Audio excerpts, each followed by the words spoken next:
ఘనంగా జరుగుతున్న చిరు 70వ పుట్టినరోజు వేడుకలు. ఈ బర్త్డేకి హైలైట్ గా మారిన ఒకే ఒక న్యూస్. 157 సినిమాల్లో బర్త్డే కానుకగా రిలీజ్ అయిన ఒకే ఒక మూవీ ఆగస్టు 22. ఈ డేట్ కి ఉన్న స్పెషల్ ఏంటంటే చెప్పని తెలుగు వాళ్ళు లేరు.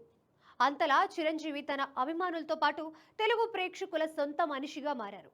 ఒకటి కాదు, రెండు కాదు, 4.5 దశాబ్దాల నుంచి తనదైన మేనరిజమ్స్, డైలాగ్స్, ఫైట్స్ తో తెలుగు సినిమాపై తన ఆధిపత్యాన్ని చలాయిస్తూనే ఉన్నారు. మరి అలాంటి చిరంజీవి తన ఇన్నేళ్ల సినీ కెరీర్ లో తన పుట్టినరోజు నాడు ఒకే ఒక మూవీని రిలీజ్ చేశారు.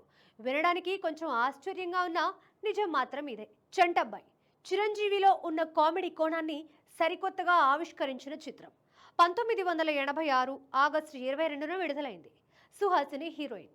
లెజెండరీ కామెడీ దర్శకుడు జంధ్యాల మార్క్, చిరంజీవి ఎనర్జీ కలిసి చంటబ్బాయిని ఒక క్లాసిక్ కామెడీ ఎంటర్టైనర్ గా మార్చాయి. చిరంజీవి పాండురంగారావు అనే డిటెక్టివ్ క్యారెక్టర్ లో చూపించిన కామెడీ టైమింగ్, డైలాగ్ డెలివరీ ఇప్పటికీ అభిమానుల్ని, ప్రేక్షకుల్ని నవ్వుల జడివానలో ముంచెత్తుతాయి. చిరంజీవి తనదైన మాస్ మేనరిజం ని పక్కన పెట్టి చాలా సింపుల్ గా, ఫన్నీగా కనిపిస్తారు. ఇది ఆయన అభిమానులకి, ప్రేక్షకులకి ఒక కొత్త అనుభూతిని అందించింది. చంటబ్బాయ్ కేవలం కామెడీ మూవీ మాత్రమే కాదు, ఒక మంచి మెసేజ్ కూడా ఉంది. చిరంజీవి కెరీర్ లో ఎన్నో బ్లాక్ బస్టర్ హిట్స్ ఉన్నప్పటికీ చంటబ్బాయ్ మాత్రం బర్త్డే రోజు రిలీజ్ అయిన ఏకైక సినిమాగా ఎప్పటికీ గుర్తుండిపోతుంది.